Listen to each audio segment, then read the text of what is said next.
For investment in climate change mitigation, coming against the backdrop of severe droughts and devastating floods that have dented the economy. Treasury CS Professor Njuguna Ndungusa today highlighting the urgent interventions to be taken. Sheila Chelangat with more. Mitigating the effects of climate change is quite a passionate undertaking for the President William Ruto-led government, quite outstanding in the 2024-2025 budget, whose theme in part advocates for the investment in climate change mitigation.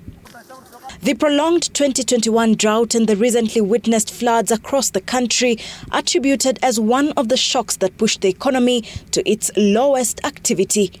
The effects of climate change have become detrimental to economies across the globe, with extreme weather conditions, events affecting lives and livelihoods of millions of people. Hence the call for urgent and decisive interventions in a bid to stop shifts of budgetary resources from economic activity to that of saving lives and property.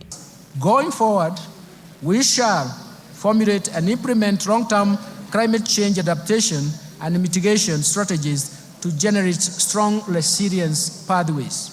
Goal to plant 15 billion trees by 2030, as well as the attainment of zero carbon emissions by 2050, is in full swing, all in the hope of restoring a degraded ecosystem. Mr. Speaker, our climate action agenda is informed by the need to restore our degraded ecosystem that include forests, rivers, and wetlands.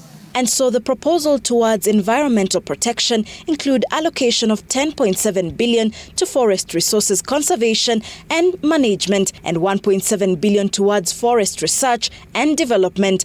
Also 2.7 billion has been set aside for environment management and protection. 5.9 billion for the Kenya Financing Locally Led Climate Action Project, 1.6 billion for meteorological services, and Kenya shillings 13.1 billion for wildlife security, conservation and management. Also proposed is the allocation of 1.9 billion shillings for water storage and flood control, as well as 17.8 billion for irrigation and land reclamation. Sheila Chelangat for TV 46.